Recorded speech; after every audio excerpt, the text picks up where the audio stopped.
Hello दोस्तों, नमस्कार। मैं भी एक आप सभी का बहुत बहुत स्वागत करता हूं एक और नए क्लास में।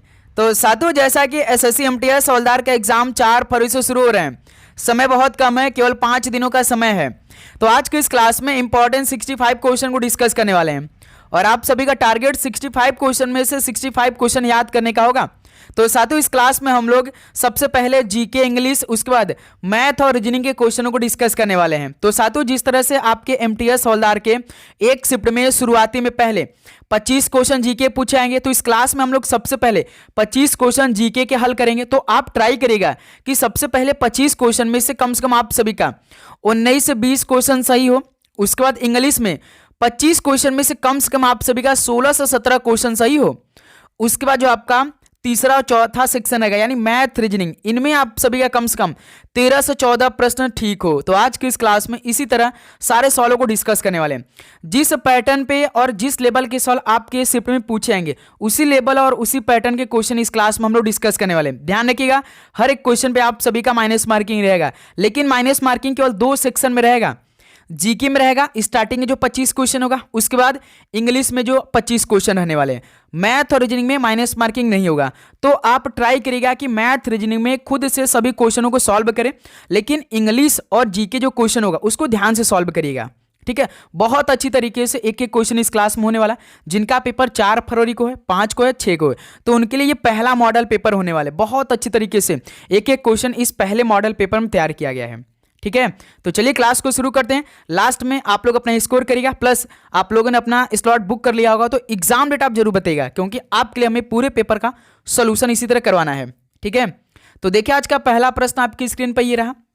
भारतीय संविधान का कौन सा अनुच्छेद शोषण के खिलाफ अधिकार से संबंधित है? बताइएगा, भारतीय संविधान का कौन सा अनुच्छेद शोषण के खिलाफ अधिकार से संबंधित है? तो अनुच्छेद 23-24 है। ऑप्शन है बिल्कुल राइट आंसर है।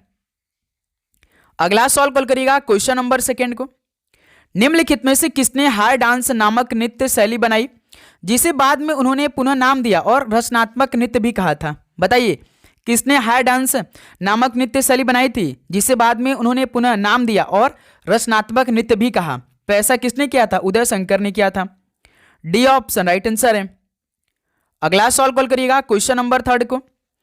वित्तीय समाधान नवाचार के लिए 2024 हुरून उद्योग उपलब्धि पुरस्कार से किसे सम्मानित किया गया था? बताएंगे आप सभी। वित्तीय समाधान नवाचार के लिए 2024 में जो हुरून उद्योग उपलब्धि पुरस्कार से सम्मानित किया गया था, उनका नाम क्या था? राज पी नारायणन था। बी ऑप्शन बिल्कुल राइट आंसर है। अगला सॉल्व कॉल करिएगा क्वेश्चन नंबर 4 का राइट आंसर क्या बनेगा?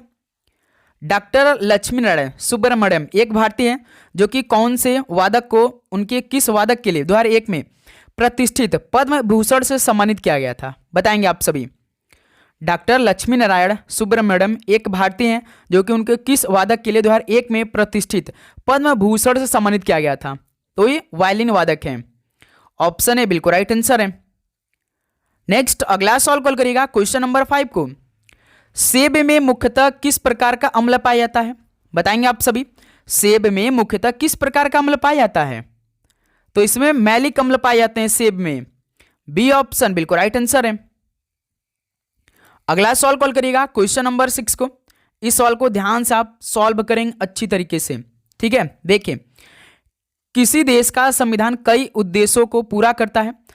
किसी देश का संविधान कई उद्देश्य को पूरा करता है, निम्न में से कौन सा एक नहीं हो सकता है? चारों ऑप्शन को पढ़िए अच्छी तरीके से।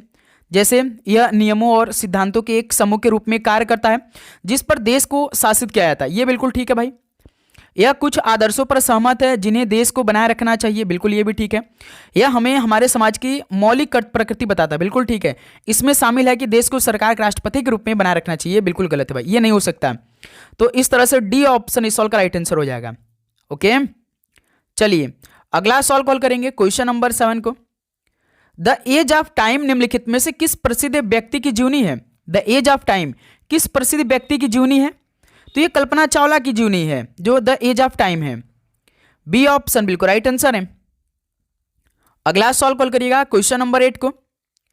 निम्नलिखित में से किस समिति ने मौलिक कर्तव्यों की सिफारिश की थी? तो साथियों, किस समिति ने मौलिक कर्तव्यों की सिफारिश की थी? तो स्वर्ण सिंह समिति ने की थी। डी ऑप्शन राइट आंसर है।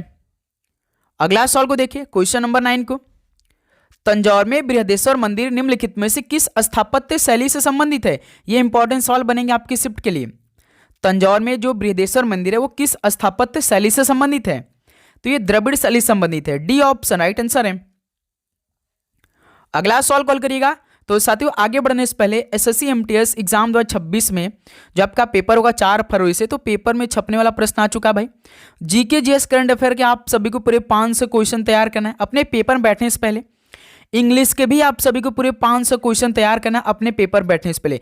यदि आप अपने शिफ्ट से पहले, आप अपने पेपर से पहले ये टोटल 1000 क्वेश्चन तैयार कर लिया तो समझिए आप अपने शिफ्ट को आसानी से क्रैक कर सकते हैं। जो इंपॉर्टेंट क्वेश्चन है इस टेस्ट सीरीज में आप सभी को मिलेगा। पूरा 1000 क्वेश्चन हम आपको दे रहे हैं मात्र 50 रुपीज़ में भाई। और इस टेस्ट की खासियत यही है कि आपके सामने केवल 25 क्वेश्चन आएगा शुरुआती की।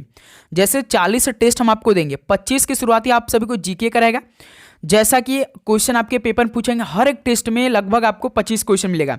हम आपसे कहें कि आपको एक टेस्ट में 25 क्वेश्चन लर्न करना है यानी याद करना है, तो आप कहेंगे इसे तो हम 10 से 12 मिनट में हम तैयार कर लेंगे। यदि हम आप सभी से कहें कि आपको पूरा 1000 हम क्वेश्चन दे रहे हैं तो आप बोर हो जाएंगे, आपसे याद नहीं हो पाएगा। तो इसीलिए दोस्त आपके एग्जाम को देखते हुए आपके आसानी के लिए मैंने ये टेस्ट तैयार किया गया, जो कि हर एक टेस्ट में लगभग आपको 25-25 क्वेश्चन मिलेंगे, आसानी से आप तैयार कर लेंगे। जो कि 500-500 क्वेश्चन आप सभी को तैयार करना है। 1000 क्वेश्चन आपको कैसे मिलेगा? इस नंबर मैसेज करना है, इस नंबर मैसेज करना है और आप कहेंगे कि हमें एसएससी एमटीएस का टेस्ट सीरीज चाहिए, तुरंत टीम आपको प्रोवाइड करेगी, ज़्यादा समय बिल्कुल भी नहीं लेगी। आप सभी को अपने पेपर में बैठने से पहले इस 1000 क्वेश्चन को जरूर एक नज़र में देखना ही देखना है अच्छी तरीके से, ठीक है। चलिए अगला सवाल को देखते हैं, क्वेश्चन नंबर 10 को। हिंदू कैलेंडर के अनुसार भारत के दक्षिणी राज्यों में उगादी त्योहार निम्नलिखित में से किस महीने मनाया जाता है? हिंदू कैलेंडर के अनुसार भारत के दक्षिणी राज्यों में उगादी त्योहार किस महीने मनाया जाता है? तो ये चैत्र माह के महीने मनाया जाता है। सी ऑप्शन राइट आंसर है। अगला सवाल को देखिएगा, क्वेश्चन नंबर 11 को। लोक नृत्य फुगड़ी किस राज्य से संबंधित है? बताइए, जो लोक नृत्य फुगड़ी है किस राज्य से संबंधित है? तो ये गोवा राज्य से संबंधित है। सी ऑप्शन राइट आंसर है। ओके, अगला सवाल को देखेंगे, क्वेश्चन नंबर 12 को। इस सवाल का राइट आंसर क्या बनेगा? निम्नलिखित में से किसने 712 ईस्वी में भारत पर आक्रमण किया था? किसने 712 ईस्वी में भारत पर आक्रमण किया था? मोहम्मद बिन कासिम ने किया था। डी ऑप्शन बिल्कुल राइट आंसर है। ओके, अगला सवाल कॉल करिएगा, क्वेश्चन नंबर 13 का राइट आंसर क्या बनेगा? पांचवी पंचवर्षीय योजना का मुख्य उद्देश्य क्या था? पांचवी पंचवर्षीय योजना 1974 में स्टार्ट हुआ था, 1979 में समाप्त हुआ था। इसका मुख्य उद्देश्य क्या था? सामाजिक न्याय के साथ विकास, इसका मुख्य उद्देश्य था। गरीबी हटाओ का नारा भी इसी पांचवी पंचवर्षीय योजना में दिया गया था। बी ऑप्शन राइट आंसर है।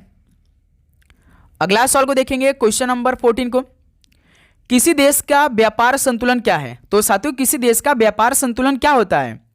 आयात और निर्यात के बीच का अंतर होता है किसी देश का व्यापार संतुलन। डी ऑप्शन राइट आंसर है। अगला सवाल को देखेंगे, क्वेश्चन नंबर 15 को। तो साथियों आगे बढ़ने से पहले अभी तक आप लोगों ने चैनल को सब्सक्राइब नहीं किया है तो भाई पहले तो चैनल को सब्सक्राइब कर लीजिएगा, क्योंकि ये क्लास आपके पूरे एग्जाम तक चलने वाली, एक भी दिन गैप नहीं होगा। जब तक कि आपका पूरा शिफ्ट पेपर समाप्त नहीं हो जाता तब तक ये क्लास आने वाली। तो इसलिए क्या होगा कि क्लास अपलोड हो, पहला नोटिफिकेशन आप सभी पास आएगा। आप जानते हैं कि एक दिन में लगभग 3-3 क्लास हो रही हैं, तो भाई तीनों क्लास आपको अटेम्प्ट करना है अच्छी तरीके से। तो आप नोटिफिकेशन ऑन किए रहेंगे, जैसे क्लास अपलोड हो पहला नोटिफिकेशन आप सभी पास जाए। देखिए, संयुक्त राष्ट्र ने किस तारीख को विश्व फुटबॉल दिवस घोषित किया है? संयुक्त राष्ट्र ने किस तारीख को विश्व फुटबॉल दिवस घोषित किया है? तो ये 25 मई को। डी ऑप्शन राइट आंसर है। अगला सवाल को देखिए, क्वेश्चन नंबर 16 को। किस क्षेत्र में उष्णकटिबंधीय सदाबहार वन है? तो साथियों, किस क्षेत्र में उष्णकटिबंधीय सदाबहार वन है? बताएंगे आप सभी। तो ये लक्षद्वीप में है। सी ऑप्शन राइट आंसर है। अगला सवाल कॉल करिए, क्वेश्चन नंबर 17 को। निम्नलिखित में से कौन सा भारत का एकमात्र नदी तटीय प्रमुख बंदरगाह है? भारत का एकमात्र नदी तटीय प्रमुख बंदरगाह है, तो इनमें से कोलकाता बंदरगाह है। सी ऑप्शन राइट आंसर है। अगला सवाल को देखिएगा, क्वेश्चन नंबर 18 को। संयुक्त राष्ट्र की रिपोर्ट के अनुसार 2025 के लिए भारत की अर्थव्यवस्था की अनुमानित विकास दर कितने प्रतिशत का है? संयुक्त राष्ट्र की रिपोर्ट के अनुसार 2025 के लिए भारत की अर्थव्यवस्था की अनुमानित विकास दर कितने प्रतिशत का है? तो 6.6% का है। बी ऑप्शन राइट आंसर है। अगला सवाल को देखिए, क्वेश्चन नंबर 19। संसदीय कार्यपालिका का अर्थ क्या है? संसदीय कार्यपालिका का अर्थ क्या होता है? कार्यपालिका जो संसद में बहुमत के समर्थन पर निर्भर है, यह संसदीय कार्यपालिका का अर्थ है। डी ऑप्शन राइट आंसर है। अगला सवाल को देखिए, क्वेश्चन नंबर 20 को। बाबर ने किस युद्ध के बाद गाजी की उपाधि धारण की थी? बताएंगे आप सभी। घाघरा की लड़ाई कब हुई थी भाई? 1529 में हुई थी ना। किसके बीच हुई थी?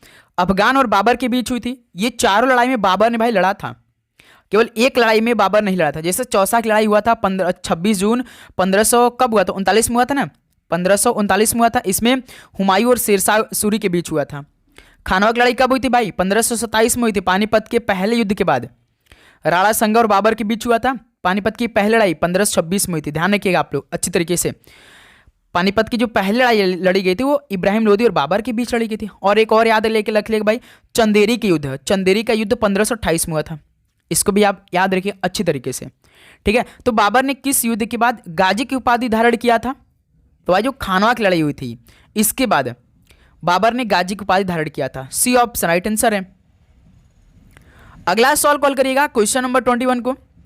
ब्राह्मणों पर जो भूमि अनुदान मिलता था उसे क्या कहा जाता था? तो साथियों, ब्राह्मणों पर जो भूमि अनुदान मिलता था उसे क्या कहा जाता था? तो उसे ब्रह्मदीय कहा जाता था। बी ऑप्शन बिल्कुल राइट आंसर है। अगला सवाल कॉल करिएगा, क्वेश्चन नंबर 22। भारत का पहला संविधान संग्रहालय कहाँ स्थित है? भारत का पहला संविधान संग्रहालय कहाँ पर स्थित है? तो ये सोनीपत हरियाणा में स्थित है। बी ऑप्शन बिल्कुल राइट आंसर है। अगला सवाल को देखिए, क्वेश्चन नंबर 23 का राइट आंसर क्या बनेगा? किसी पदार्थ में किसी भी बिंदु पर प्रतिबल को किस प्रकार परिभाषित किया जाता है? तो साथियों, किसी पदार्थ में किसी भी बिंदु पर प्रतिबल को किस प्रकार परिभाषित किया जाता है? तो प्रतिरोधी बल प्रति इकाई क्षेत्रफल के रूप में परिभाषित किया जाता है। डी ऑप्शन राइट आंसर है। अगला सवाल को देखिए, क्वेश्चन नंबर 24 को। नरोपा महोत्सव निम्नलिखित में से किस राज्य या केंद्र शासित प्रदेश से संबंधित है? तो साथियों, नरोपा महोत्सव किस राज्य या केंद्र शासित प्रदेश से संबंधित है? तो ये लद्दाख केंद्र शासित प्रदेश से संबंधित है नरोपा महोत्सव। ऑप्शन बिल्कुल राइट आंसर है। चलिए अगला सवाल को देखेंगे, क्वेश्चन नंबर 25 को। ब्रह्मपुत्र नदी पर धुबरी और फुलबाड़ी के बीच प्रस्तावित पुल द्वारा निम्नलिखित में से कौन सा राज्य सीधे असम से जुड़ जाएगा? बताइए।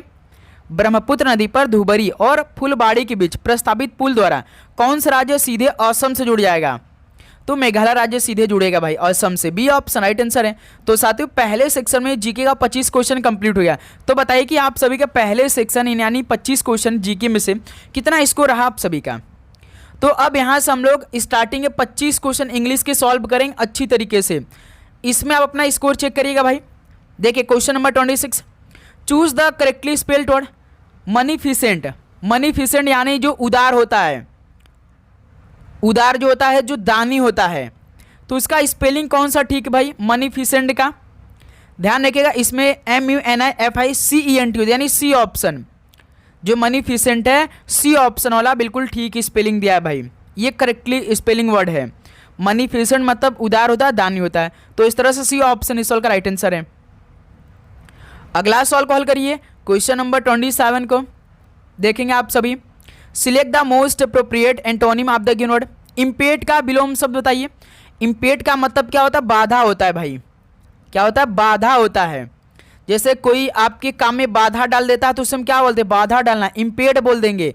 तो इसका उल्टा क्या होगा? विलोम शब्द क्या हो जाएगा? जैसे विथ होल्ड मतलब क्या होता है? रोकना होता है ना। विथ होल्ड मतलब कोई काम आपका रुक गया भाई। प्रॉम्प्ट का मतलब क्या होता है? प्रॉम्प्ट का मतलब होता है उकसाना। प्रॉम्प्ट का मतलब क्या होता है भाई? उकसाना। फैसिलिटेट का मतलब क्या होता है? फैसिलिटेट का मतलब होता है कि सुविधा प्रदान करना। क्या होता है भाई? सुविधा प्रदान करना होता है, ठीक है। जैसे इम्पेड का मतलब होता है उदार या दानी। इम्पेड का मतलब बाधा डालना, बाधा डालना होता है। तो उसी प्रकार भाई क्या हो जाएगा? फैसिलेट का मतलब क्या हो जाएगा? सुविधा प्रदान कर, यानी इसका जो एंटोनिम बनेगा सी ऑप्शन बनेगा। अपील मतलब अपील करना होता है। तो दोस्त मेरे इम्पेड का जो एंटोनिम बनेगा वो फैसिलिटेट हो जाएगा। सी ऑप्शन बिल्कुल परफेक्ट आंसर है, ठीक है। ध्यान रखिएगा आप लोग। चलिए अगला सवाल को देखेंगे, क्वेश्चन नंबर 28 का राइट आंसर क्या बनेगा? Fill in the blanks with the correct word. The and colour of this painting resembles that of Picasso. यानी इस पेंटिंग का जो रंग है ना वो पिकासो की पेंटिंग से मिलता जुलता है। जैसे मिलता जुलता आप सभी को फील करना है इसमें। जैसे ह्यू का मतलब क्या होता है? ह्यू का मतलब याद रखिए भाई काटना होता है। क्या होता है? काटना होता है। ठीक है। हु मतलब कौन होता है ये नहीं होगा, हाउ कैसे ये नहीं होगा, यू हो सकता है भाई, या तो ह्यू होगा या तो यू होगा, यानी यू ह्यू होगा भाई। अब इस माने जो ये आपका एच यू ई लिखा है ना, इसके माने क्या होता है? रंग होता है भाई। क्या होता है? रंग। यानी इसमें क्या फील होगा? इस पेंटिंग का जो रंग होता है पिकासो की पेंटिंग से मिलता जुलता है। यानी the hue and colour of this painting resembles that of Picasso. तो सी ऑप्शन इस सॉल्व का राइट आंसर हो जाएगा। ओके, चलिए अगला सॉल्व को देखिए, क्वेश्चन नंबर 29 को। Select the most appropriate meaning of the given idiom hit the sack. इस मुहावरे का अर्थ बताइए आप सभी। ये इंपॉर्टेंट सवाल है भाई। हिट द सैक मतलब कि बिस्तर पर जाना है, या थकान के बाद सोने के लिए जो हमारा मन करता है, हम डायरेक्ट बिस्तर पर जाने के लिए हम लोग तैयार हो जाते हैं। जब हम थक जाते हैं कोई काम करके, पढ़ाई ही करके हम लोग थक जाते हैं, तो हमें सोने का मन करता है, तो उसे मुहावरे का अर्थ क्या बनेगा? हिट द सैक का मतलब क्या हो जाएगा? टू गो टू स्लीप हो जाएगा भाई। एक तरह से ये बिस्तर पर जाने के संदर्भ में है भाई। ठीक है, तो ऑप्शन इस सवाल का राइट आंसर बनेगा। अगला सॉल्व कॉल करिएगा, क्वेश्चन नंबर 30 को।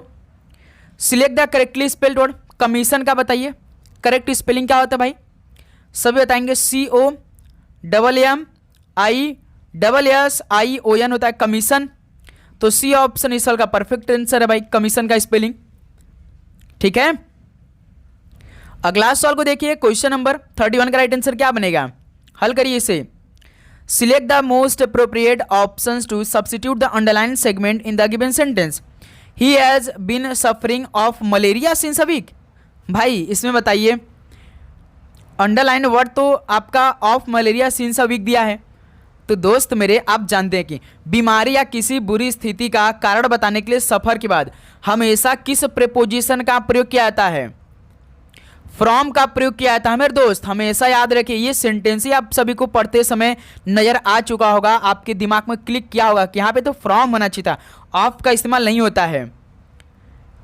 और दोस्त मेरे, जैसे आप थोड़ा सा अच्छी तरीके से, जैसे यहाँ पे आपका देखिए फॉर अ वीक लिखा है। ठीक है, अब ये फॉर अ वीक का भी मतलब आप समझिए, एक सप्ताह से। फॉर का उपयोग समय की अवधि के लिए किया जाता है। हमेशा याद रखिए, जब फॉर का उपयोग किया जाता है ना मेरे दोस्त, एक किसी अवधि के लिए, तो ये फॉर अ वीक क्या है भाई? एक सप्ताह ही है ना। तो फॉर का उपयोग समय की अवधि यानी ड्यूरेशन ऑफ टाइम बताने के लिए किया जाता है। जैसे example for a week, for 3 month. Since का उपयोग किसी निश्चित समय बिंदु पॉइंट इन टाइम के लिए किया जाता है। जैसे सिंस का प्रयोग हम लोग करते हैं तो ये किसके लिए किया जाता है भाई? ये किसी निश्चित समय बिंदु के लिए किया जाता है भाई, बताने के लिए किया जाता है। जैसे सिंस मंडे, सिंस 2020, सिंस 2024। ठीक है, जैसे चूंकि, लेकिन चूंकि अ वीक जो है, अ वीक है, एक अवधि है, इसलिए फॉर वीक सही है यहाँ पे। ठीक है, तो यहाँ पे मेरे दोस्त क्या होना चाहिए? He has been suffering from होना चाहिए भाई, from malaria for a week होना चाहिए था। तो इस साल का ऑप्शन है बिल्कुल परफेक्ट आंसर हो जाएगा। हमेशा याद रखिए, फॉर अ वीक एक सप्ताह, जो कि फॉर का उपयोग समय की अवधि के यानी ड्यूरेशन ऑफ टाइम बताने के लिए आता है। ठीक है, सिंस का उपयोग किसी निश्चित समय बिंदु के लिए किया जाता है। जैसे सिंस मंडे, सिंस 2020, सिंस 2024। लेकिन यहाँ पे अ वीक जो है एक अवधि है, इसलिए फॉर सही है। ठीक है, ध्यान रखिएगा। तो इस तरह से ऑप्शन इस सॉल्व का बिल्कुल परफेक्ट आंसर। ध्यान रखिएगा भाई, इंपॉर्टेंट सॉल्व बनेंगे आपके शिफ्ट के लिए। चलिए अगला सॉल्व कॉल करिए, तो क्वेश्चन नंबर 32 का राइट आंसर क्या बनेगा? Select the one which closely fits each definition. A man who is womanish in his habits, यानी वह आदमी जिसकी आदतें औरत जैसे हो। तो उसे क्या बोलेंगे? फेमिनिस्ट मतलब क्या होता है भाई? फेमिनिस्ट का मतलब है नारीवादी, जो नारियों का सम्मान करता है भाई। नारीवादी में क्या बोलते हैं उसे? जो नारी का, स्त्री का सम्मान करता है भाई। फिलोलॉगिस्ट का मतलब क्या होता है भाई? जो भाषा शास्त्री होते हैं। आप जानते होंगे भाई, भाषा जो शास्त्री होते हैं उसे हम क्या बोलते हैं इंग्लिश में? उसे हम बोलो फिलोलॉगिस्ट बोलते हैं। एफीमिनेट का मतलब क्या होता है? एफीमिनेट मतलब जो नारीवत होते हैं, यानी यही आपका सी ऑप्शन बनेगा भाई। क्या होता है भाई? नारीवत होता है। ठीक है, और फिलेंडर का मतलब होता है जो इश्कबाज होते हैं भाई। क्या होते हैं भाई? इश्कबाज बोलते हैं भाई, ध्यान रखिएगा आप लोग। ठीक है, फिलेंडर मतलब। तो इस सवाल का सी ऑप्शन बिल्कुल राइट आंसर हो जाएगा। वह आदमी जिसकी आदतें जो है वो औरतें जैसे हैं, तो उसे हम नारीवाद बोलते हैं। ठीक है, तो सी ऑप्शन राइट आंसर है। अगला सवाल को देखिए, क्वेश्चन नंबर 33 का राइट आंसर क्या होगा भाई? Select the most appropriate synonyms of the given word. पर्यायवाची बताइए क्वारंटाइन का। जैसे भाई लॉकडाउन में हम लोग क्वारंटाइन थे ना भाई अपने घरों के अंदर, और जो बीमार होता था उसे क्वारंटाइन कर दिया जाता था, बिल्कुल अलग कर दिया जाता था, किसी से मिलना जुलना उसका बंद हो गया था भाई, वो केवल अकेला रूम में पड़ा रहता था भाई, केवल उसको अपने दवाई से मतलब था भाई, आप सभी को मालूम होगा। तो क्वारंटाइन मतलब क्या हो जाएगा, आप सभी को मालूम होगा, अलग रहना। क्वारंटाइन मतलब क्या होता है भाई? अलग रहना। तो इस समान वाले शब्द को बताइए, इस पर्यायवाची शब्द का अर्थ क्या होगा? इमरजेंसी मतलब क्या होता है? आपातकाल होता है। इमरजेंसी मतलब क्या होता है भाई? आपातकाल होता है ना। आइसोलेशन हो जाएगा भाई, क्या आइसोलेशन मतलब अलगाव होता है, पृथक्करण होता है, तो यही बी ऑप्शन परफेक्ट आंसर हो जाएगा भाई। आइसोलेशन मतलब होता है कि अलगाव करना। नेग्लिजेंस का मतलब होता है भाई लापरवाही, ठीक है, लापरवाही होता है, ठीक है। और डिसएग्रीमेंट मतलब कि असहमति भाई, मतभेद जो हो जाता है, तो इस सवाल का क्वारंटाइन का सिनोनिम्स होगा isolation. B option right answer है। अगला सवाल को देखिए, क्वेश्चन नंबर 34 को, select the incorrectly spelled word. बताइए इनमें से कौन सा इनकरेक्ट है भाई? ग्रामर, स्पेलिंग चेक करेगा। अपील, इल्यूमिनेशन, इल्यूमिनेशन मतलब क्या होता है भाई? इल्यूमिनेशन मतलब होता है रोशनी ना, स्पेलिंग चेक करेगा, ठीक है। एरोगेंस, एरोगेंस मतलब जो अहंकार अपने अंदर पैदा कर लेते हैं, ARROGANC होता है। क्या होता है भाई? GANC होता है, लेकिन इसमें देखिए GE दिया है, तो यही क्या हो जाएगा? इनकरेक्ट हो जाएगा। तो डी ऑप्शन राइट आंसर है, ठीक है। चलिए अगला सवाल को देखिए, क्वेश्चन नंबर 35 को, इस सवाल को हल करिए। Select the segment of the sentence that contain the grammatical error. He is the, पहला आपका है मैन एज वी सॉ, ये दूसरा है in the market no error. बताइए कौन सा हो गया भाई, इसमें से कौन सा खंड एरर है, इसमें ग्रामेटिकल एरर है, सभी बताएंगे। तो दोस्त मेरे आप जानते हैं यहां पर एक कंजक्शन एक ऐसा शब्द है जो कि अन्य शब्द या वाक्य को जोड़ने के लिए उपयोग किया था। भाई कंजक्शन क्या होता है? किसी शब्द या वाक्यांश को जोड़ने के लिए क्या होता है ना भाई। तो दोस्त मेरे यहाँ पर एज की जो जहाँ पे लिखा एज है, एज की जगह मेरे दोस्त क्या होना, दैट होना चाहिए था भाई। क्या होना चाहिए था? दैट होना चाहिए था। ये सेंटेंस आपका ऐसे होगा, he is the same man that we saw in the market. हमेशा याद रखिएगा जो संयोजन द सेम है, जो आपका द सेम है, ये संयोजन एक प्रकार का बना रहा है भाई। जो आपका द सेम है, यहाँ पे दैट का उपयोग तो होना चाहिए मेरे दोस्त। इसके बाद दैट का उपयोग किया जाता है अगर यह एक वर्ब द्वारा पीछा किया जाता है। यदि दोस्त मेरे यह एक वर्ब द्वारा पीछा किया जाता तो यहाँ पे दिस इज द आना चाहिए था। क्या आना चाहिए था? दिस इज द होता है भाई, ठीक है, दिस इज द। लेकिन सेम ड्रेस दैट, जैसे कि आप एक सेंटेंस में same dress that he bought for me, सा जो होता है एक क्रिया है, तो इसलिए एज को दैट से बदला जाना चाहिए भाई। जो सा है ना, ये एक क्या है भाई? एक क्रिया है, तो इसलिए एज को दैट से बदला जाना चाहिए, ठीक है। तो इसमें से कौन सा खंड गलत है भाई?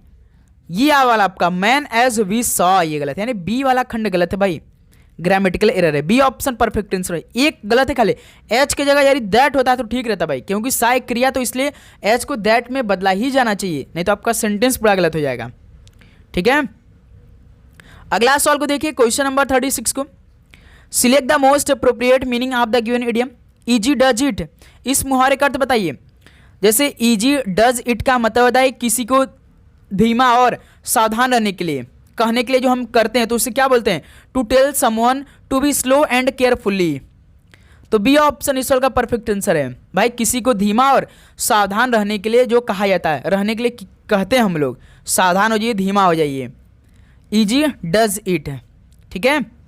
अगला सवाल को देखिए, क्वेश्चन नंबर 37 को, select the most appropriate options to fill in the blank.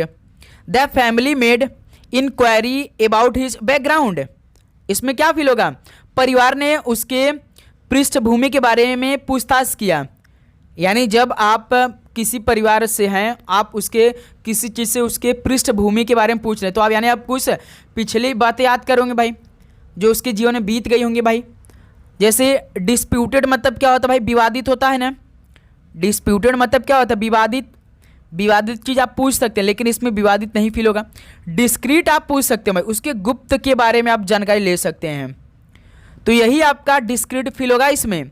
The family made discreet inquiry about his background, यानी परिवार ने उसके पृष्ठभूमि के बारे में गुप्त पूछताछ किया था भाई, पृष्ठभूमि के बारे में।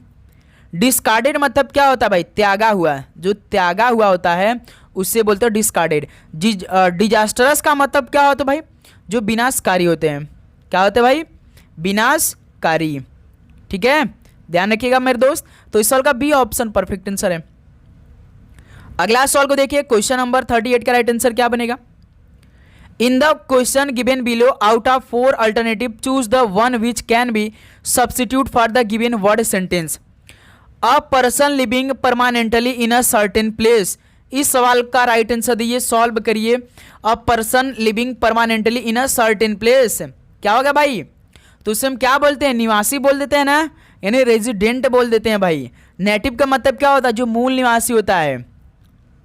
मूल निवासी जो वो पहले जन्मों जन्मांतर उसी जगह से, वो कहीं से आकर एक ही जगह दूसरे जगह से आकर वो वहाँ बसा नहीं हो, जो कहीं आकर बस गया हो, उसे हम रेजिडेंट बोल देते हैं। यानी a person living permanently in a certain place. ठीक है। डोमिसाइल मतलब क्या होता है, जो हमारा निवास स्थान होता है, जो हम फॉर्म भरने के लिए डोमिसाइल बनवाते हैं, डोमिसाइल निवास स्थान। सब्जेक्ट मतलब विषय, यानी ऑप्शन इस सवाल का राइट आंसर हो जाएगा। अगला सवाल को देखिए, क्वेश्चन नंबर 39 को, select the correctly spelled word. इनमें से कौन सा, कंटेम्प्रेरी। कंटेम्प्रेरी मतलब समकालीन जो होता है, स्पेलिंग क्या होता है कंटेम्प्रेरी का, CONTE MPO लगा दीजिए, कॉन्टेम्पो RARY। तो देखिए कौन सा है, बी ऑप्शन। स्पेलिंग ठीक दिया भाई। कंटेम्पोरेरी का मतलब होता है समकालीन जो होते हैं, क्या होते हैं, समकालीन, ध्यान रखिएगा। चलिए अगला सवाल को देखिए, क्वेश्चन नंबर 40 का, select the most appropriate idiom for the given meaning considering everything. इस मुहावरे का अर्थ बताइए भाई, याद रखिएगा। कंसिडरिंग एवरीथिंग का मतलब होता है कि कुल मिलाकर, यानी all in all. All in all यानी सब कुछ मिलाकर एक ही चीज में। कंसिडरिंग एवरीथिंग यानी ऑल इन ऑल हो जाएगा इस मुहावरे का अर्थ। ऑप्शन है बिल्कुल राइट आंसर है। ओके, अगला सवाल को देखिए और इसे हल करिए। क्वेश्चन नंबर 41 को चेक करिए। Select the most appropriate antonym of the given word. Accidental का बताइए, विलोम शब्द क्या होगा। एक्सीडेंटल का मतलब तो साथी जो आकस्मिक अनजाने में हो जाता है ना। एक्सीडेंट कैसे होता है, एक्सीडेंट तो कोई जानबूझ तो करता नहीं भाई, आकस्मिक हो जाता है, अनजाने में हो जाता है। तो इसका उल्टा क्या होगा भाई, जैसे एडवेंचरस मतलब क्या होता है, जो साहसी होते हैं भाई, एडवेंचर्स करते हैं। और डिटेस्टेबल का मतलब क्या होता है, जो घृणित होते हैं। डिटेस्टेबल का मतलब होता है क्या भाई, घृणित होता है। ठीक है। और एडजेसेंट का मतलब क्या होता है, जो योजना निकटवर्ती होते हैं, सॉरी जो निकटवर्ती होते हैं। ठीक है, निकटवर्ती। लेकिन दोस्त में जो इंटेंशनल है, ये होता है कि जो योजना बनाकर या जानबूझकर किया जाए। इंटेंशन है मेरा कि मेरा जैसे कि इंटेंशन है कि आप सभी का पेपर बहुत अच्छा जाए भाई। किसी का इंटेंशन रहता है कि उसके साथ अच्छा ना करें हम। अलग अलग अपने दिमाग में इंटेंशन होता है हमारा एक प्रकार का, क्योंकि हमारी जैसी तैयारी चल रही है, इंटेंशन है कि हम अपने पेपर में अच्छा स्कोर करेंगे। और अपनी तरफ से मेरा यही इंटेंशन है कि हम आपके बेहतरीन से बेहतरीन क्वेश्चन दे कि आपके पेपर में वो सॉल्व मिल जाए अच्छी तरीके से। लगभग हम 6 से 7 महीने से तैयारी करें, यही इंटेंशन के साथ मेहनत करें कि आपका पेपर अच्छा जाए। ओके, तो इसी को इंटेंशन बोलते हैं कि जो हम लोग जानबूझकर करते हैं। तो भाई एक्सीडेंटल मतलब जो अनजाने में हो जाता है, तो इसका उल्टा क्या होगा, इंटेंशनल हो जाएगा। डी ऑप्शन राइट आंसर हो जाएगा। अगला सवाल को देखिए, क्वेश्चन नंबर 42 को, choose the best expression amongst multiple choice for a given idiom proverb. To drive home. To drive home का मतलब कि स्पष्ट रूप से, जिसे हम समझा देते हैं, स्पष्ट रूप से समझाना। ठीक है, यानी मेक क्लियरली अंडरस्टूड हो जाएगा। ऑप्शन ए राइट आंसर हो जाएंगे।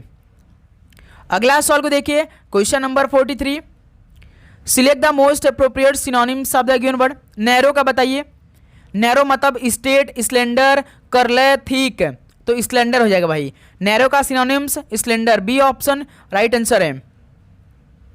अगला सवाल को देखिए, question number 44, fill in the blank with the appropriate answer. If Kamini receive proper health care her in law she recover soon. यानी if Kamini receive proper health care her in law, यानी मतलब कि अगर कामिनी को उचित स्वास्थ्य देखभाल मिलती तो उनके ससुराल वालों की क्या हो सकता है, वो अच्छी हो जाए, रिकवर अच्छी करेगी, यानी सी विल हो जाएगा भाई, ये तो कॉमन है भाई ना, यानी if Kamini receive proper health care her in law she will recover, soon हो जाएगा।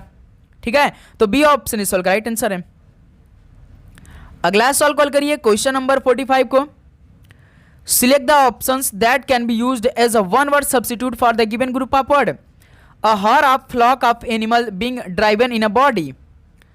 पशुओं के झुंड को एक समूह को क्या हाका जा रहा है भाई, a herd of flock of animal being driven in a body. इस टाइम गेहूं का सीजन चल रहा है ना, यदि आप गांव में रहते होंगे तो आपके गांव के खेतों में गेहूं लगा होगा, आप देखते हैं बहुत झुंड की झुंड गाय भैंस आ जाती हैं तो उसे हम हाँकने लगते हैं कि हमारी फसलें नुकसान न कर दे, तो उसको क्या बोलते हैं, a herd of flock of animal being driven in a body, तो उसको क्या बोलेंगे। क्राउड मतलब क्या होता है, भीड़ होता है, ये नहीं हो सकता भाई।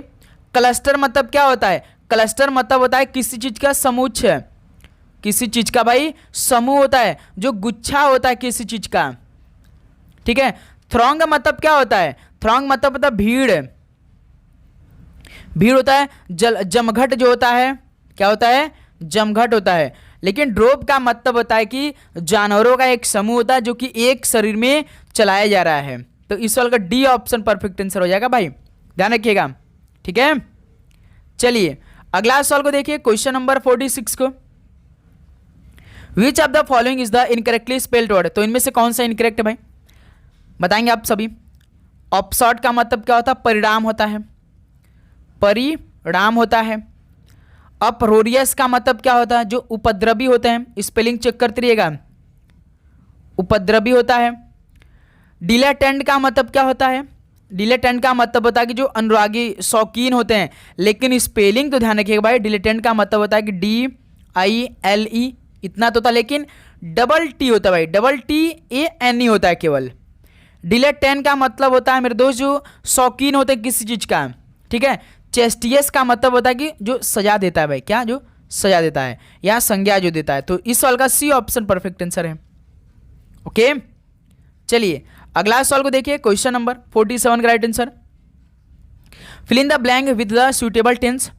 सी अ पॉपुलर एक्टर, भाई सी अ पॉपुलर एक्टर यानी वह एक लोकप्रिय अभिनेता से क्या है, मिलती जुलती है ना, तो सिंपल सेंटेंस यानी सी रिजेंबल्स अ पॉपुलर एक्टर, यानी वह एक लोकप्रिय अभिनेता से मिलती जुलती है। रिजेंबल्स लास्ट में यस लगेगा भाई, ध्यान है कि ये भी रिजेंबल है लेकिन लास्ट में यस लगेगा, तो इस सवाल का डी परफेक्ट आंसर हो जाएगा। चलिए अगला सवाल कॉल करिएगा क्वेश्चन नंबर 48 का राइट आंसर क्या बनेगा।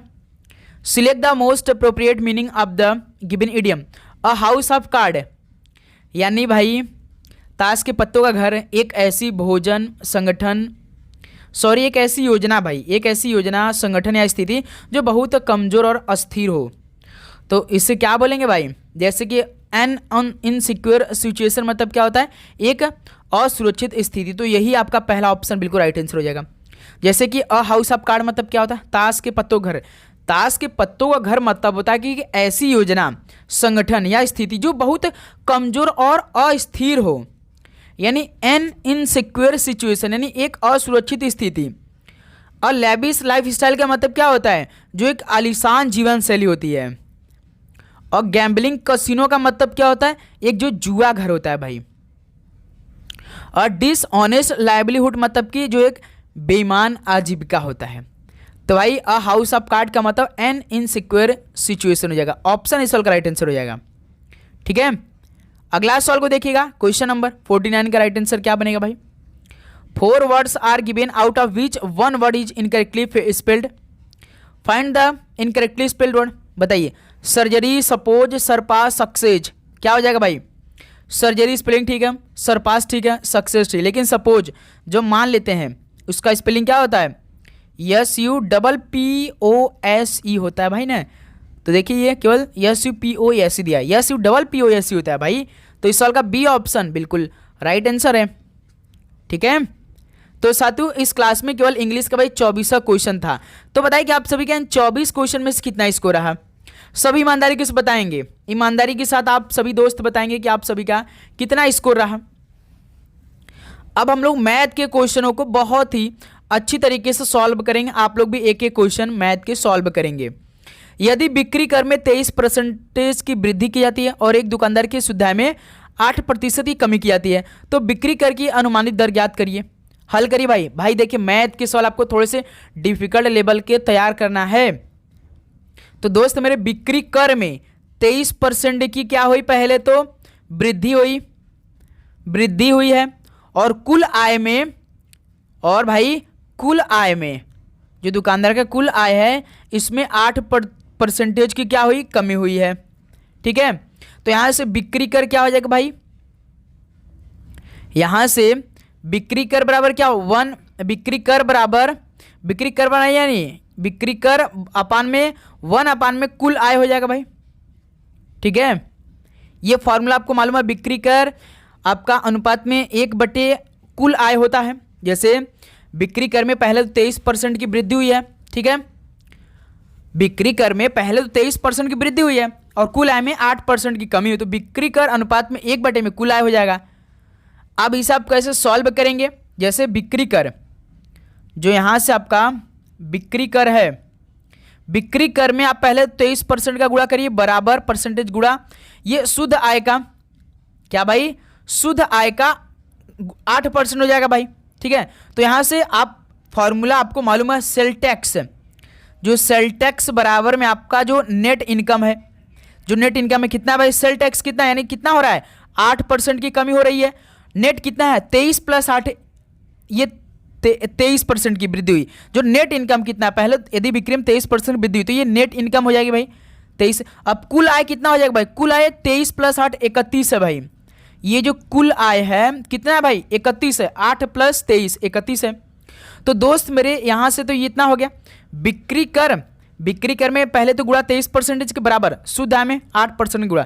आप ये याद रखिएगा सेल टैक्स अपान में नेट इनकम बराबर 8/23, जो पहले 8% की कमी की जाती है बटे में जो बिक्री कर में 23% की वृद्धि की जाती है। तो यहाँ से कुल आय कितना हो जाएगा, 31 आ जाएगा, 8 + 23 31 हो जाएगा। तो यहाँ से दोस्त मेरे आप कैसे सॉल्व करेंगे, बिक्री कर की इकाई कैसे निकालेंगे, बिक्री कर की इकाई यहाँ से आप कैसे निकालेंगे, 8 बटे में टोटल इनकम आय कितने 31 मल्टीप्लाई 100 कर देंगे, आपका आंसर आएगा भाई 800 बटे में 31। इसको सॉल्व करिए, आपका आंसर है कितना आएगा भाई, 31 दूना 62, 31 तिया 90 हो जाएगा। लेकिन देखिए 31 दूना यानी 2 होगा, 31 दूना 62, 80 में से 62 घटाएंगे तो 18, फिर 180, 5 एकम 5 थे 15, 5 एकम 5 थे 105 बार में जाएगा 25 आपका समथिंग आएगा भाई। यानी देखिए सी ऑप्शन, यानी 31 का भाग जब हम 800 में देंगे तो 25.80% आएगा। तो इस तरह से आप सवालों को सॉल्व करेंगे भाई। ठीक है, अच्छी तरीके से कंप्लीट एकदम सॉल्व करेंगे। अगला सॉल्व को देखिएगा, क्वेश्चन नंबर 51 का राइट आंसर क्या बनेगा, हल करिए भाई। यल यम और यन का औसत भार 93 किलोमीटर है, यानी एल + m + n, इसका औसत कितना हो जाएगा भाई, 3 × 93 कर देंगे भाई, क्योंकि 3 लोग हैं तो 3 का मल्टीप्लाई करें कितना हो जाएगा, 3 × 3 = 9, 3 × 27 279 के बराबर। यदि L और M का औसत भार 89 किलोग्राम है, L + M का औसत भार 89, यानी 2 का मल्टीप्लाई इस बार हम 89 में कर देंगे, कितना हो जाएगा, 89 दूना 2 18 काट 1 2 8 16 17 178 हो जाएगा भाई। इसको पहला हम इक्वेशन देते हैं, इसको दूसरा इक्वेशन बना लेते हैं। ठीक है, इतना क्लियर हुआ।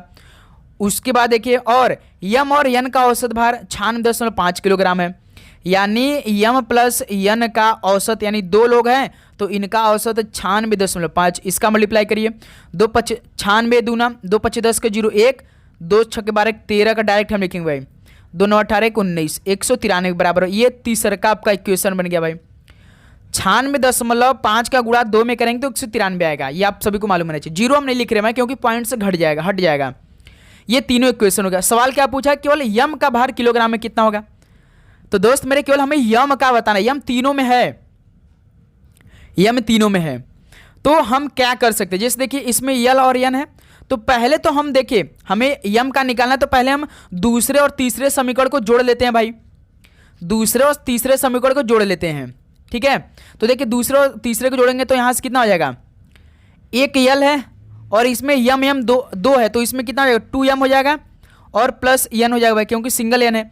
अब दूसरे और तीसरे को जोड़िए, 178 है 193, कितना हो जाएगा, 8 3 11 के 1, 9 7 16 17 के 1, 1 1 2 1 3, यानी 371 के बराबर ये हो गया भाई। ठीक है, अब हमें यम का वैल्यू बनाना है। देखिए हमने पहले दूसरे और तीसरे इक्वेशन को जोड़ा भाई, दूसरे और तीसरे इक्वेशन को जोड़ा है। जब हमारा 371 आया तो हमें क्या निकालना है, यम का। तो भाई देखिए इसमें यल है, यन है, हमें यम का वैल्यू निकालना है। तो हम क्या कर सकते हैं, 371 में से यदि हम 279 को माइनस कर दे तो हमारा यम का वैल्यू आ जाएगा भाई कि नहीं। 371 में से 279 को माइनस करिए, कितना आएगा, 11 में से 9 घटा 2 और यहाँ से 36 में 27 9, यानी 92 किलोमीटर रहेगा भाई।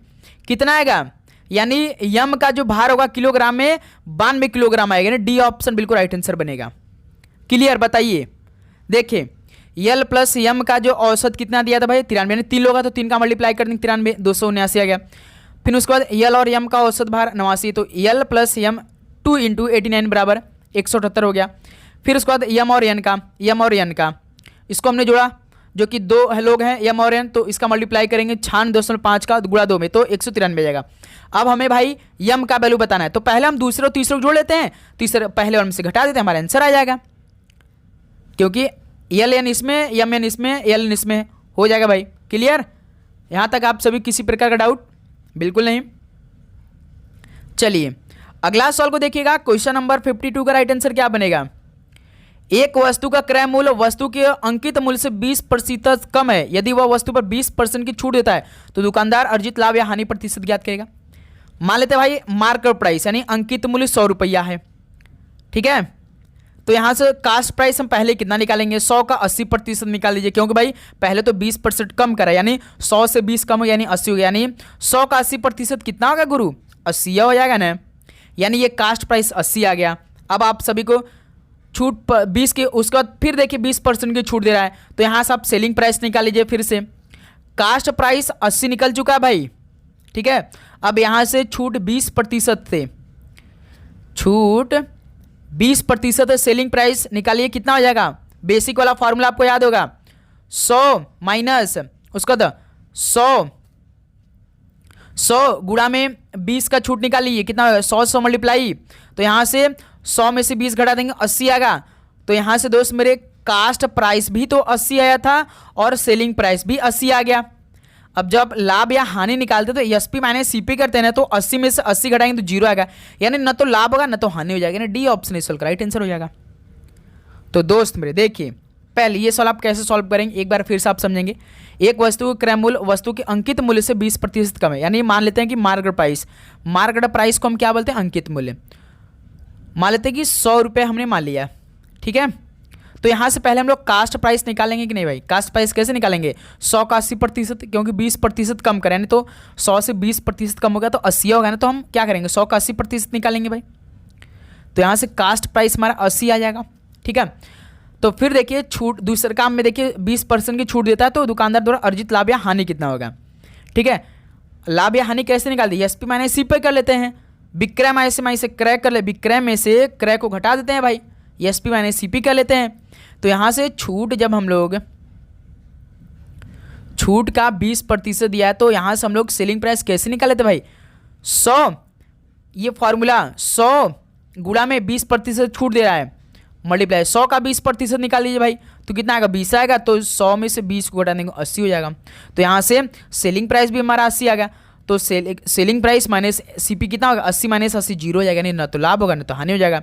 तो इस साल का डी ऑप्शन राइट आंसर हो जाएगा। क्लियर, चलिए अगला सवाल को देखिएगा, क्वेश्चन नंबर 53 को।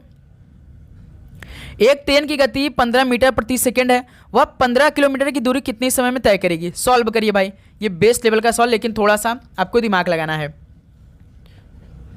डिस्टेंस बराबर क्या होता है, आप कहेंगे स्पीड इंटू टाइम, गति कितनी समय पूछा, तो हम यहाँ से टी बराबर क्या हो जाएगा, डी बाई एस हो जाएगा।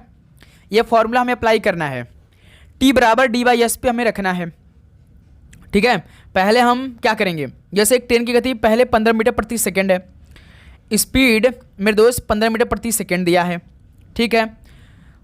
वह 15 किलोमीटर दूरी तय कितने समय में करेगा, यानी 15 किलोमीटर दूरी कितने समय में करेगा। दोस्त मेरे ट्रेन की गति 15 मीटर प्रति सेकेंड है। तो यहाँ से यदि आप थोड़ा सा दिमाग लाएंगे तो 1 मिनट बराबर कितना होता है, 60 सेकेंड होता है। बेसिक क्लियर आपको मालूम होगा। 1 किलोमीटर बराबर कितना मीटर होता है दोस्त मेरे, आप कहेंगे सर जी 1000 मीटर होता है। और ट्रेन की गति 15 मीटर प्रति सेकेंड है। ठीक है, तो तय की दूरी यहाँ से हम निकाल सकते हैं कि नहीं, तय की गई दूरी हम निकाल सकते हैं कि नहीं भाई। 1 किलोमीटर में यदि 1 किलोमीटर 1000 मीटर, तो 15 किलोमीटर में 15,000 होगा। डायरेक्ट आप यहाँ से निकाल सकते, तय की गई दूरी निकाल सकते हैं कि नहीं। तय की दूरी कितना आ जाएगा, 15 गुणे 1000 हो जाएगा। 15 गुणे 1000 में करेंगे कितना आएगा मेरे दोस्त, 15,000 आ जाएगा। क्लियर, ठीक है। तो यहाँ से टाइम बराबर कितना होगा, d/s। डिस्टेंस अब कितना है, 15,000 है। और स्पीड कितना है मेरे दोस्त, 15 है। तो कट जाएगा, यानी 1000 आ जाएगा भाई। ये कितना आया, 1000 सेकेंड आया, क्योंकि टाइम है यूनिट सेकेंड में होता है। क्लियर, ठीक। अब यहाँ से समय हम फिर से निकालते हैं। टाइम यहाँ से जब, अब टाइम देखिए 1 मिनट में 60 सेकेंड, यानी यहाँ से दोस्त मेरे 1000। ऑप्शन देखिए किस में दिया, आपका घंटा में दिया है मेरे दोस्त, इसलिए आप सभी को बदलना पड़ेगा। 1 मिनट बराबर 60 सेकेंड, तो 1000 में पहले 60 का भाग करा देंगे तो कितना आएगा, 2 का 50/3, यानी 50/3 यहाँ से आया। अब उसके बाद इसमें 50/3 में हम गुणा 60 का करेंगे मेरे दोस्त, तब हमारा आंसर आएगा। ठीक है, तब आपका आंसर आएगा मेरे। अब देखिए यहाँ से कितना सॉल्व होगा, कैसे, 50/3 गुणा यहाँ से 60। ठीक है, तो यहाँ से कितना हो जाएगा, ये 20 पंजे 100, 1000। लेकिन 1 सेकेंड मेरे दोस्त, ये जो आपका 50/3 है, भाग आपका कितना भाई, यहाँ से 1 सेकेंड, यहाँ से टाइम हमने निकाल लिया 50/3। तो दोस्त मेरे 50/3, तो यहाँ से क्या हो जाएगा, गुणा हो जाएगा भाई 36 काटा 180। अब दोस्त मेरे यहाँ से आप क्या करेंगे, ये जो 50/3 निकाला, इसमें गुणा करेंगे आप भाई 60 का। ये भाग में है, तो ये आप कितना करेंगे, 50 भाग करेंगे। जब हम 3 का गुणा 60 में करेंगे तो कितना आएगा भाई, 180 आ जाएगा। तो अब ये 180 आप भाग कराएंगे भाई 50 में, तब जाकर आंसर आएगा हमारा। यानी यहाँ से कितना आएगा, 50/180 आएगा मेरे दोस्त, यानी 0 0 कैंसिल, यानी 5/18 घंटे आएगा भाई। कितने समय में दूरी करेगा, तय 5/18 घंटे में दूरी तय करेगा। तो डी ऑप्शन इस सवाल का परफेक्ट आंसर हो जाएगा मेरे दोस्त, ध्यान रखिएगा आप लोग। ठीक है, तो इस तरह से ये सवाल को आप सॉल्व करेंगे मेरे दोस्त। चलिए अगला सवाल कॉल करिए, क्वेश्चन नंबर 54। सबसे छोटी अभाज्य संख्या और सबसे छोटी संयुक्त प्राकृतिक संख्या का मौसम ज्ञात करिए। सबसे छोटी अभाज्य संख्या 2 होती है, जो कि एक समवी संख्या होती है। उसके बाद सबसे छोटी संयुक्त प्राकृतिक संख्या 4 होती है, तो इसका मौसम HCF कितना होगा, 2 हो जाएगा। 2 कम 2 दूना 4, 2 हो जाएगा भाई, जो कि डी ऑप्शन बिल्कुल राइट आंसर। याद रखिएगा, सबसे छोटी अभाज्य संख्या 2 होती है, सबसे छोटी संयुक्त प्राकृतिक संख्या 4 होती है। तो इनका HCF पूछा है, 2 और 4 का HCF कितना होगा, 2 ही होगा, आप सभी को मालूम होगा। क्लियर, चलिए अगला सवाल को देखिए, क्वेश्चन नंबर 55 को। यदि बेलन के आयतन और पार्श्व और पृष्ठीय क्षेत्रफल का अनुपात 7:1 है, तो बेलन के आधार का क्षेत्रफल ज्ञात करिए। भाई साहब पहले आप सभी को 2-3 फार्मूला मालूम होना चाहिए, कम से कम 3 फार्मूला आपको मालूम होना चाहिए इस सवाल को सॉल्व करने। जैसे जो लंब आपका वृत्तीय बेलन का पार्श्व क्षेत्रफल का फार्मूला क्या होता है, जो पृष्ठीय क्षेत्रफल का फार्मूला क्या होता है, क्या होता है पृष्ठीय क्षेत्रफल का फार्मूला 2πr/h। बेलन का आयतन का फार्मूला क्या होता है, बेलन के आयतन का फार्मूला क्या होता है, πr²h। ठीक है, बेलन के आधार का क्षेत्रफल कितना होता है, बेलन के आधार का क्षेत्रफल का फार्मूला क्या होता है भाई, क्या होता है, πr² होता है, ये फार्मूला होता है। सवाल में क्या दिया है भाई, बेलन के आयतन और पार्श्व पृष्ठीय क्षेत्रफल का अनुपात 7:1 दिया है।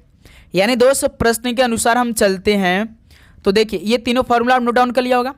जैसे बेलन के आयतन का कितना दिया है, πr², तो पहले πr²h, इसके अनुपात में पार्श्व पृष्ठीय क्षेत्रफल यानी 2πr/h, इसका अनुपात 7:1 दिया है।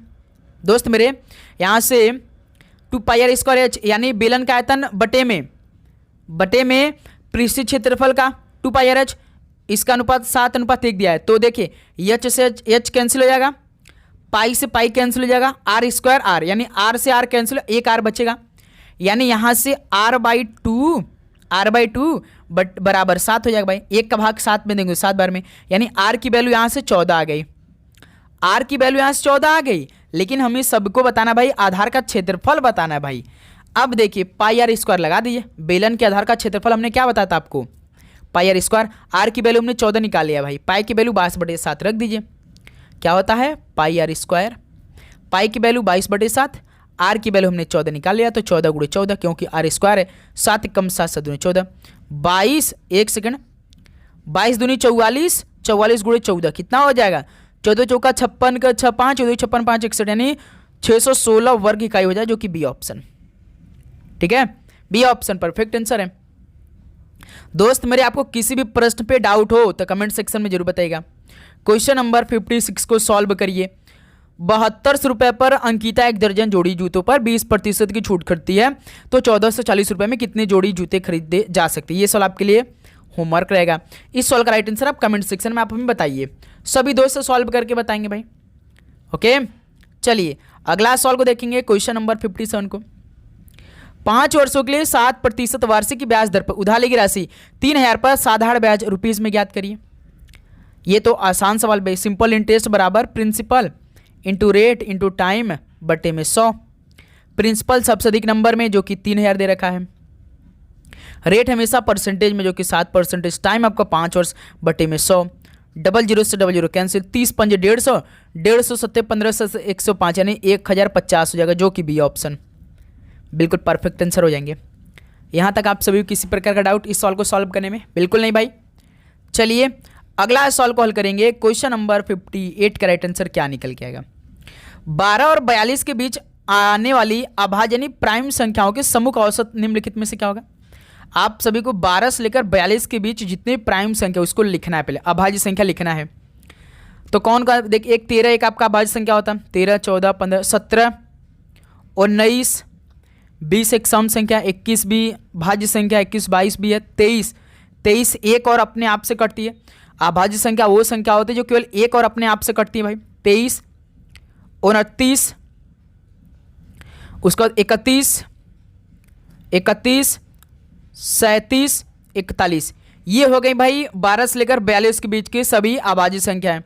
इसको आप जोड़ेंगे कितने हैं भाई, 1 2 3 4 5 6 7 8, यानी टोटल 8 अभाज्य संख्या आती हैं 12 और 42 के बीच में। इसको हम जोड़ेंगे तभी तो भाई औसत निकालेंगे।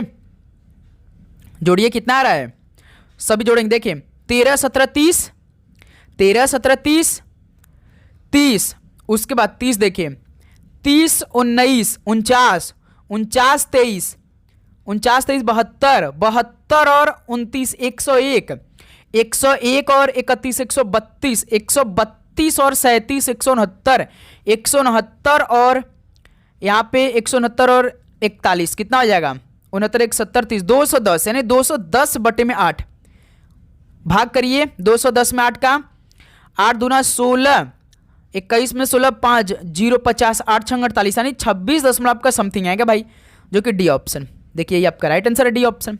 किसी प्रकार का डाउट इस सवाल को सॉल्व करने में आप सभी को दोस्त बिल्कुल नहीं। चलिए अगला सवाल कॉल करिए। क्वेश्चन नंबर 59 का राइट आंसर क्या बनेगा।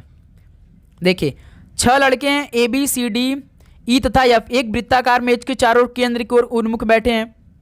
दोस्त मेरे 6 लड़के हैं, एक वृत्ताकार मेज है, ऐसे इसमें 6 लोग को बैठाना है, 1 2 3 4 5 6।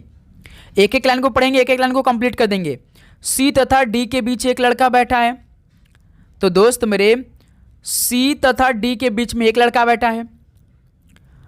ए तथा बी के बीच में एक लड़का बैठा है, ए तथा बी के बीच में, तो ए को यहां कर देते हैं, बी को यहां कर देते, तो इसके बीच में एक व्यक्ति बैठ जाएगा।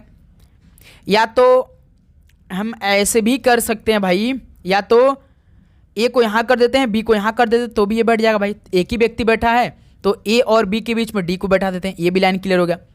सी जो है एफ का पड़ोसी नहीं है।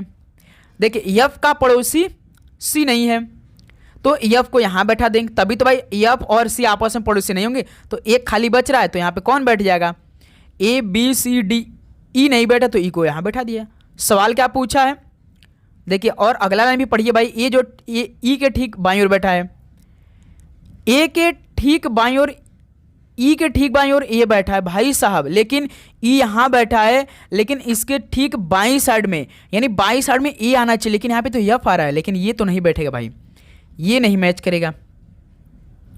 यानी मेरे दोस्त हमें ए और ई के आपस में बैठाना होगा भाई, ई के ठीक लेफ्ट में ए को बैठाना पड़ेगा। तो दोस्त मेरे ऐसा हम करते हैं ना कि डी और सी को इस बार बदलते हैं, जैसे डी को यहाँ कर देते हैं और सी को यहाँ कर देते हैं, ठीक है भाई। सवाल बोला जैसे पहले लाइन में देखिए क्या दिया था, पहले लाइन में सी तथा डी के बीच में एक लड़का बैठा है, तो हम बदल भी तो कर सकते हैं, डी और सी के बीच में एक लड़का बैठे, ये भी हो गया। उसका देखिए ए तथा बी के बीच में एक लड़का बैठा है, ए तथा बी के बीच में एक लड़का, तो ए को यहाँ कर देते हैं, बी को यहाँ कर देते हैं, तो इसके बीच में सी बैठ जाएगा भाई। अब देखिए सवाल कंप्लीट हो रहा है कि नहीं, एक एक ध्यान से देखिए। फिर देखिए सी जो है एफ का पड़ोसी नहीं है, तो एफ को यहाँ पे बैठा दीजिए भाई। अब फिर देखिए ए जो है ना ई के ठीक बाईं ओर बैठा है, तो अब ई को यहाँ पे हम बैठा देंगे, तो ई के जस्ट लेफ्ट साइड में देखिए ए बैठ गया, सवाल पूरा हो गया हमारा। यही सवाल है भाई, एक बार में यदि आपको नहीं है, दूसरा बार में आप ऊपर नीचे कर दिए अक्षर को, आपका सवाल आ जाएगा। तो एफ के ठीक दाईं ओर कौन बैठा है, एफ के ठीक दाईं ओर तो डी बैठा है, डी बैठा है ना भाई, तो ये सवाल बी ऑप्शन राइट आंसर हो जाएगा। क्लियर। सवाल देखिए क्या दिया, एफ के ठीक दाईं ओर कौन बैठा है, एफ के ठीक राइट साइड यानी दाईं साइड में डी बैठा है, तो यही आंसर हो जाएगा हमारा। क्लियर। तो ऐसे आप सवालों को सॉल्व करेंगे। अगला सवाल को देखिए, क्वेश्चन नंबर 60 का राइट आंसर क्या बनेगा, हल करिए। दिए गए समीकरण को सही बनाने के लिए किन दो संख्याओं को परस्पर बदलने की आवश्यकता है। ये समीकरण दिया है, लेकिन हमें इस बार 274 लाना है, वो भी भाई इस बार हमें नंबर को बदलने के बाद आंसर लाना है। सॉल्व किया जाए, चलिए समीकरण को उठा लेते हैं भाई। पहले ऑप्शन को उठाएंगे 34 और 17, यानी जहां जहां 34 होगा वहां पे 17, जहां पे 17 होगा वहां पे 34 रखना है। देखिए पहले 17 ही है, तो पहले हम 34 कर दें, क्योंकि पहला ऑप्शन में उठाया है। 34 माइनस 42 प्लस फिर देखिए 34 है, तो 17 में बदल देंगे, भाग दो। देखिए साथी 2 का भाग तो डायरेक्ट 17 में जाएगा नहीं, और बगल में देखिए मल्टीप्लाई जो 27 है, 2 का डायरेक्ट भाग 27 में कटेगा भी नहीं, यानी पहला ऑप्शन हमारा मैच नहीं करेगा। अब हमें ऑप्शन बी का मदद लेना पड़ेगा, 17 और 27 को बदलना पड़ेगा, यानी जहां 17 होगा वहां पे 27, जहां पे 27 होगा वहां पे 17। पहले देखिए 17 यानी हमें 27 रखना पड़ेगा पहले, माइनस 42 प्लस 34 भागे 2 गुणा 27 है तो 17। इसको हल करने के लिए हमें 274 आंसर चाहिए। ये समीकरण तैयार है, इसमें बॉडमस के नियम अप्लाई करिए। 27 माइनस 42 प्लस 2 का भाग 34 में देंगे 17, 17 गुणे 17 यानी 17 के स्क्वायर हो जाएगा भाई। 274 हमें आंसर लाना है। 17 के स्क्वायर कितना होता है 289, आप सभी को याद होगा अच्छी तरीके से। 27 माइनस 42 प्लस 17 गुणे 17 289, यही होता है ना भाई 17 के स्क्वायर, ठीक है बिल्कुल।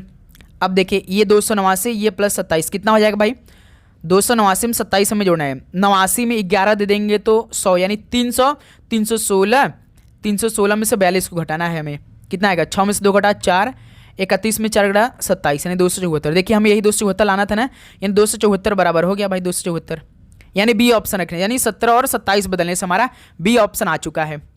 क्लियर मेरे दोस्त, यहाँ तक आप सभी किसी प्रश्न पे डाउट हो तो कमेंट सेक्शन में जरूर बताइएगा। चलिए अगला सवाल को देखिए, क्वेश्चन नंबर 61 का राइट आंसर क्या निकल के आएगा। एक निश्चित कोड भाषा में दे स्टेट बैक को MUK SDP GRT के रूप में लिखा जाता है, प्लीज कम बैक को CTD UGT GRT के रूप में लिखा जाता है, और प्लीज हेल्प अस को CTD NGK PTR के रूप में लिखा जाता है। तो इसी कोड भाषा में प्लीज को किस प्रकार लिखा जाएगा। दोस्त मेरे आप सभी से कल प्लीज का कोड पूछा है, तो प्लीज कॉमन चेक करिए ना। देखिए प्लीज इसमें भी दिया है और प्लीज इसमें दिया है, लेकिन भाई आप सोच रहे होंगे सर तो पहले वाले तो प्लीज दिया नहीं, तो इसको और इसको काट दीजिए, क्योंकि भाई हम प्लीज का कोड ढूंढने चल रहे हैं, तो जिसमें प्लीज होगा हमारा उसी में आंसर होगा। दे स्टेट बैक है तो इसमें हमारा आंसर नहीं हो सकता, जिसमें प्लीज होगा उसी में आंसर होगा। देखिए इसमें भी कॉमन प्लीज है और इसमें भी प्लीज है, यानी इनके दोनों कोड में कोई ना कोई हमें कॉमन मिलेगा। जिस तरह से प्लीज कॉमन मिला ना, तो इसी प्रकार इनके दोनों कोड में कोई ना कोई कॉमन आपको दिखाई दे रहा होगा। चेक करिए कौन सा, देखिए प्लीज कम बैक में CTD है और प्लीज हेल्प अस में भी CTD है, यानी मेरे दोस्त प्लीज का कोड क्या होगा CTD हो जाएगा। तो यही हमारा आंसर हो जाएगा बी ऑप्शन, सिंपल सा। भाई आपको इतना लंबा चौड़ा सवाल देकर डरने की बात नहीं है, बहुत आसान सवाल होते हैं भाई, आपने मेहनत खूब किया है भाई, तो भाई आप चैनल को जरूर सब्सक्राइब कर लीजिएगा। क्वेश्चन नंबर 62 को सॉल्व करिए। दिए गए विकल्पों में से कौन सी संख्या दी गई श्रेणी में प्रश्न चिन्ह को प्रतिस्थापित करेगी? नंबरों का श्रृंखला 5, 11, 23, 47, 95। 5 दूना 10 प्लस 1 11, 11 दूना 22 प्लस 1 23, 23 दूना 46, 1 47, 47 दूना 94 प्लस 1, 2 का गुणा प्लस 1, यानी 95 गुणे 2 प्लस 1 कितना होगा? 95 दूना 2 पंजे 10 के 0 1 दूना 18 19, 190 प्लस 1 यानी 191, जो कि बी ऑप्शन 62 का मेरे दोस्त बी ऑप्शन बिल्कुल परफेक्ट आंसर हो जाएंगे। यहां तक आप सभी किसी प्रकार का डाउट बिल्कुल नहीं। चलिए अगला सवाल को देखिए भाई, क्वेश्चन नंबर 63। उस विकल्प का चयन कीजिए जो प्रश्न चिन्ह के स्थान पर आ सकता है। ये जो सवाल सॉल्व किया उसको हम मान जाएंगे कि उसका इस बार कोडिंग डिकोडिंग में एक भी सवाल गलत नहीं होगा। भाई देखिए हम आपको बहुत हाई लेवल के सवाल इसलिए करवा रहे हैं कि आपके पेपर में इजी सवाल आ गया तो आप उसे कर ले जाएंगे। बहुत सारे स्टूडेंट कहते हैं सर आप इतना डिफिकल्ट लेवल के सवाल क्यों करवा रहे हैं? भाई इसी लेवल की तैयारी करेंगे तभी तो एक सीट पक्की करेंगे आप। देखिए डाउन का रिलेशन भी के सी एल है, पहले इसका रिलेशन बना लेते हैं भाई। DOWN डाउन का रिलेशन भी के सी एल है। हर एक अक्षर का code D4 B22, O15 K16, W23 C3, N14 L12। ठीक है, तो दोस्त मेरे यहाँ से देखिए 4 से 22, यदि हम 30 को डी को हम 30 कर ले तो 30 में से 22 यानी -8 हुआ है, 15 16 इसमें +1 हुआ है, 23 से 3 हुआ है, यानी यहाँ पे हम 29 कर ले तो इसमें +6 हुआ है, 14 से 12 यानी इसमें -2 हुआ है। ये तो कोई रिलेशन नहीं बैठ रहा है। दूसरा का रिलेशन लगाइए भाई, दूसरा रिलेशन डाउन का रिलेशन भी के सी एल, यानी इसमें क्या लग सकता है? क्या लग सकता है भाई? एक तो साथी यदि हम पहले डाउन का हम अपोजिट करें तो दोस्त मेरे, यदि हम डाउन के चारों अक्षर का हम लोग अपोजिट कर ले तो डी का अपोजिट क्या होता है आप सभी को मालूम है? डब्ल्यू होता है। ओ का अपोजिट क्या होता है आप सभी को याद है? एल होता है। डब्ल्यू के बाद फिर डी हो जाएगा। एन का अपोजिट एम होता है। अब देखिए सर, अब ये WLDM का हम VKCL का कोड बनाएंगे तो अब देखिए हमारा हो सकता है बन जाए। क्यों बनेगा? देखिए W23 V22 L12 K11 D4 C3 M13 L12, तो देखिए 23 22 -1, 12 से 11 -1, 4 से 3 -1, 13 से 12 -1, यानी दोस्त जो पहला आपका है इसका अपोजिट करने के बाद उनका अपोजिट जो आया है उनमें से -1 किया है। जैसे डाउन का अपोजिट WLDM होता है तो इसमें से -1 करके भाई कोड किया है। आप यहां तक सोच सकते हैं तब आप सवाल को सॉल्व कर पाएंगे मेरे दोस्त। हमें ऐसा क्यों लगा? क्योंकि हमें याद था हर एक अक्षर का अपोजिट, तो VKCL देखा मैंने तो इसके तो पास आ जा रहा भाई, तब दिमाग क्लिक किया है। तो उसी प्रकार पहले तो आर्मी का हम लोग अपोजिट कर लेते हैं, ARMY। ए का अपोजिट आप सभी को जेड होगा, याद होगा। आर का अपोजिट क्या होता है? जैसे 27 में से 18 घटाएंगे आई 9 आएगा, 9 पे आई होता है, यानी आर का उल्टा आई होता है, एम का उल्टा एन, वाई का उल्टा बी। अब देखिए सब में से -1 करिए, देखिए कोड आपका यही क्या होगा। जैसे जेड होता है 26, 26 में से 1 घटा दे तो 25, 25 पे कौन अच्छा रहता है? वाई आता है। आई होता है 9, 9 में से घटा देंगे 8, 8 पे यच आता है। यन 14, 14 में से घटा देंगे 13, 13 पे यम आता है। देखिए YHM बी होता है 2, 2 में से घटा देंगे 1, 1 पे कौन आता है? ये आता है। देखिए YHM हो जाएगा, यानी पहले का अपोजिट उसमें से -1, यानी दोस्त मेरे पहले तो हमें होम का अपोजिट करना पड़ेगा, फिर जो अपोजिट आएगा उसमें से -1 करके कोड करना पड़ेगा। एच का अपोजिट यस होता है, ओ का अपोजिट क्या होता है? ओपी शॉर्ट होता है। क्या? ओपी शॉर्ट, बिल्कुल ओपी होता है। ओ 15 27 में से नहीं भाई, ओ का क्या होता है? 27 में से 15 घटाएंगे तो कितना आएगा? 12, 12 यल आ जाएगा। यल लो होता है, लो यम का एन हो जाएगा। ई का क्या होता है? भी होता है अपोजिट। ठीक है, तो अब देखिए SLNB, ये होम का ये उल्टा है, अपोजिट है। SLNB, तो सभी में से -1 करिए, देखिए आता है क्या? यस होता 19, यल होता 12, एन होता 14, बी होता 22, 19 में से घटा देंगे 18, 12 में से घटा देंगे 11, 14 में से घटा देंगे 13, 22 में से घटा देंगे 21। आर देखिए केवल एक ही ऑप्शन आर से शुरुआत है तो ये आंसर हो जाएगा हमारा। 11 पे के, 13 पे एम, 21 पे यू, आर के एम यू। देखिए क्लियर हो गए ना भाई? इस तरह से ये सवाल को सॉल्व किया है मेरे दोस्त। चलिए अगला सॉल्व कॉल करिए। तो क्वेश्चन नंबर 64 का राइट आंसर क्या बनेगा, सॉल्व करिए। निम्नलिखित कथन और निष्कर्ष का उत्तर दीजिए। कथन आपका, कोई टीवी भी नहीं है, यानी भाई कोई टीवी ना है वो भी नहीं है, कोई टीवी भी नहीं है। ठीक है सर जी। सभी यम जो वो के हैं, यानी जो सभी यम जो हैं वो क्या है, वो के हैं। ठीक है। और कोई भी के नहीं, यानी कोई भी ये के नहीं है। हमारा तो कथन तैयार हो चुका है। अब निष्कर्ष हमें मेन पढ़ना है। निष्कर्ष को पढ़िए। पहला निष्कर्ष देखिए, कुछ क्या यम भी नहीं है।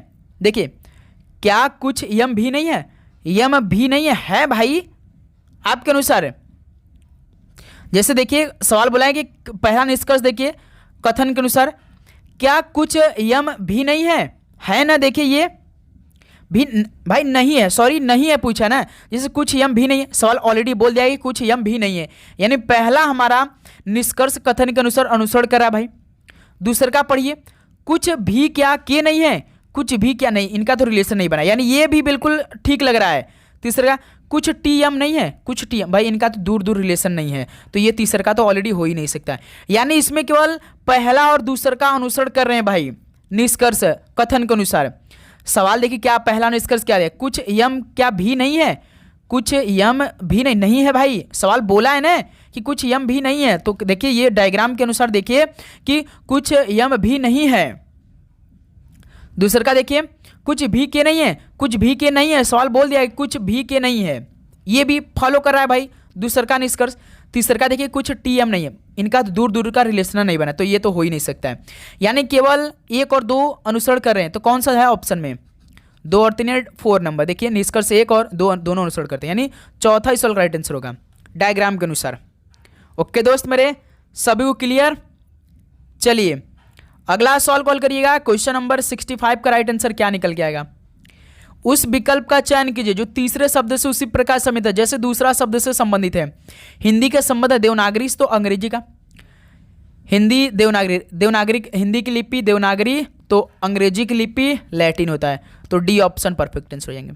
तो साथियों फाइनली 65 वो क्वेश्चन कंप्लीट हो गया जो कि आपके पेपर पूछे जा सकते हैं मेरे दोस्त। तो दोस्त मेरे ये महत्वपूर्ण 65 क्वेश्चन कंप्लीट हुआ। आपको इसी तरह के क्वेश्चनों को तैयार करना अपने पेपर के पहले। तो उम्मीद करूंगा दोस्त आप हर एक क्वेश्चन बहुत अच्छी तरीके से तैयार किया होगा। यदि आपको किसी भी प्रश्न पे डाउट है तो कमेंट सेक्शन में आप जरूर बताइए भाई, डाउट लेकर आप बिल्कुल भी नहीं चलेंगे। लगातार इसी प्रकार क्लास आएगी मेरे दोस्त, आपको खूब मेहनत करना है। हम आपसे कब से कहने का मेहनत करिए, समय बिल्कुल भी नहीं है। 3 से 4 दिन बाद आपका पेपर शुरू हो जाएगा, कल परसों से एडमिट कार्ड रिलीज होना शुरू हो जाएगा। ओके तो आप सभी को एग्जाम के लिए बेस्ट ऑफ लक, मेहनत करिए, आप सभी का पेपर बहुत अच्छा जाए, आपने खूब मेहनत किया है। ओके तो चलिए दोस्त इस क्लास को यहीं पे समाप्त करते हैं, मिलते हैं एक और नए क्लास में। आप सभी को जय हिंद जय भारत, पढ़ाई करते रहिए, ऑल द बेस्ट, धन्यवाद।